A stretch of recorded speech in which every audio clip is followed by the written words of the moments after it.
దేవుని వాక్యాన్ని చదువుకుందాం.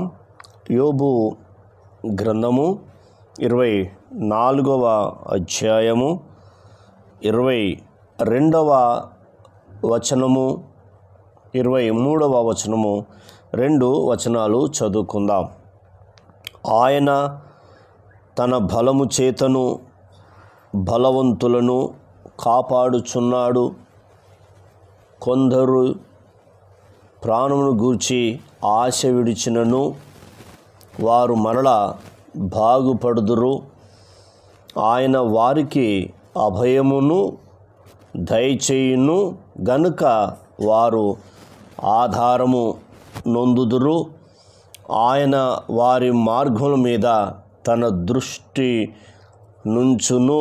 దేవునికి స్తోత్రం, స్తుతియు మహిమ కలుగును గాక. మరి ఇక్కడ యోబు మాట్లాడుతూ ఉన్నాడు. ఈ మాటలు రాస్తూ ఈ మాటలు తెలియపరుస్తూ ఉన్నాడు. కాబట్టి ఏం మాట్లాడుతున్నాడో మనము నేర్చుకుందాం. ఆయన తన బలము చేత, దేవుడు తన బలము చేత బలవంతులను కాపాడుచున్నాడు. నిజంగా చూడండి, దేవుడు తన బలము చేత బలవంతులను కాపాడుచున్నాడు. అంటే ఎంత బలవంతుడు మనిషి అయినా కూడా ఏదో ఒకప్పుడు బలహీనుడిగా అవుతాడు, కృంగిపోతాడు, వేదన పడతాడు, మానసికంగా శారీరకంగా కృంగిపోతాడు. అనేకమైన టెన్షన్, అనేకమైన వాటి విషయంలో దిగులు పడుతూ ఉంటాడు. మొదటిది. రెండోది చెప్తున్నాడు, కొందరు ప్రాణముల గురించి ఆశ విడిచినను. చూసారా, కొందరు ఇంకొకరి కోసం మాట్లాడుతున్నారు. మొదటిదేమో తన బలము చేతను బలవంతులను కాపాడుచున్నాడని రాస్తున్నాడు. రెండో మాట ఏం రాస్తున్నాడంటే, కొందరు ప్రాణమును గూర్చి ఆశ విడిచినను. చూసారా, కొందరు ప్రాణాన్ని గురించి ఆశ విడుస్తారు. ఎప్పుడు? శరీరము సహకరించినప్పుడు, అవయవములు సహకరించినప్పుడు, హాస్పిటల్ అడ్మిట్ అయినప్పుడు, సారీ అండి, మా ప్రయత్నం మేము చేశాము, కాబట్టి మీ శరీరం సహకరించట్లేదు, మీ శరీరం ఉన్న అవయవములు సరిగా పనిచేయట్లేవని డాక్టర్లు చెప్తారు. కానీ దేవుడు మాట్లాడుతున్నాడు, కొందరు ప్రాణమును గురించి ఆశ విడిచినను వారు మరలా బాగుపడుదురు. దేవునికి స్తోత్రం, హల్లెలూయా. వారు మరలా బాగుపడుదురు అని పరిశుద్ధమైన గ్రంథము మనకు తెలియపరుస్తూ ఉంది. మరి నీవు ఏ బలహీనతతో బాధపడుతున్నావు, ఏ జబ్బుతో బాధపడుతున్నావు, ఏ సమస్యతో బాధపడుతున్నావో దేవుడు నీతో మాట్లాడుతున్నాడు.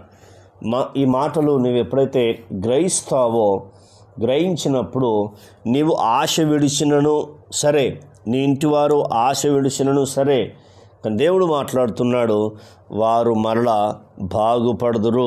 దేవునికి స్తోత్రం. ఎందుకంటే ఇశ్రాయేలు ప్రజలు దేవుడు ఐగుప్తు దేశం నుంచి తన బలము చేత వారిని బయటకు తీసుకొచ్చాడు. బలము చేత ఆయన వారిని బయటకు తీసుకొచ్చాడు. కాబట్టి మాట్లాడుతున్న మాట ఏంటంటే, వారు మరలా బాగుపడుదురు. దేవునికి స్తుతి మహిమ యుగయుగములు కలుగునుగాక. ఎందుకంటే ఆయన కుమారుడైన యేసుక్రీస్తు ప్రభువారిని ఈ భూమి మీదకి పంపించాడు.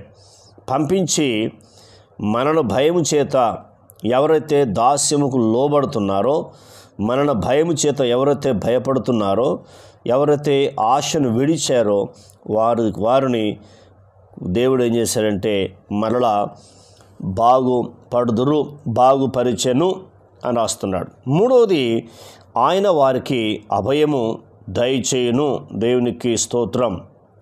దేవుడు మూడోది ఏం చేస్తాడంటే, నీకు ఆయన అభయము దయచేస్తున్నాడు. అంటే వాగ్దానం చేస్తున్నాడు, వాగ్దానము చేస్తూ ఉన్నాడు.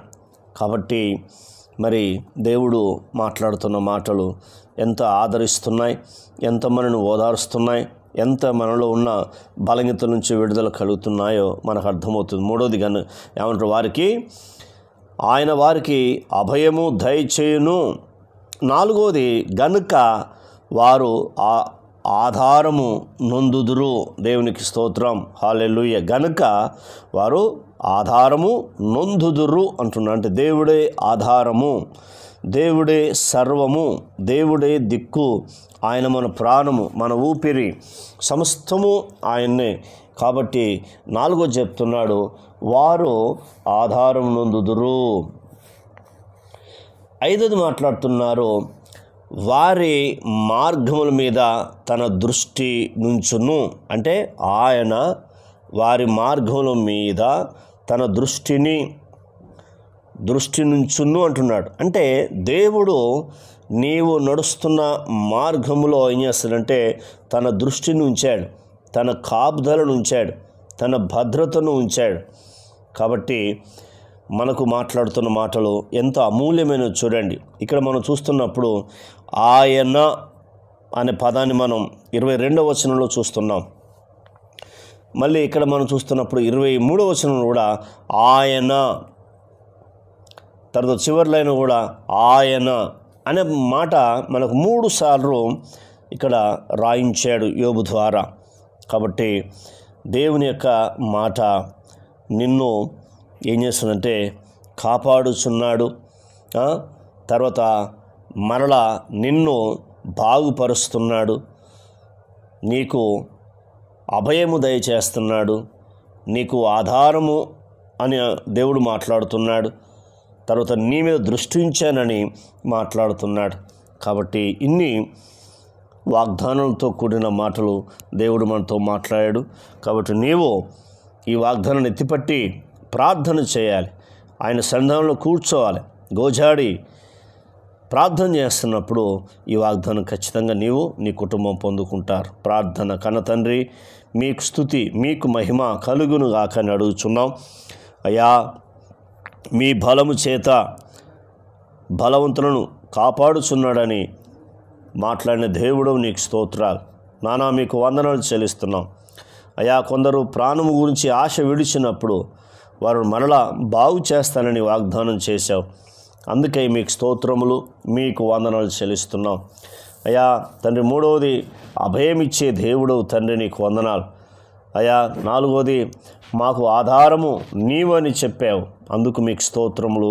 మా మీద దృష్టి ఉంచిన దేవుడవు, మీకు వందనాలు చెల్లిస్తున్నాం. మమ్మల్ని అందరితో మాట్లాడి మమ్మల్ని బలపరిచి ఆదరించినందుకు మీకు వందనాలు చెల్లిస్తూ మహిమ మీరు పొందుమని, మా ప్రార్థన విని జవాబును మీరు అనుగ్రహించినందుకు కృతజ్ఞతలు యేసు నామములో పొంది ఉన్నాం తండ్రి, ఆమేన్. దేవుడు మనందరిని దీవించి ఆశీర్వదించునుగాక, ఆమేన్.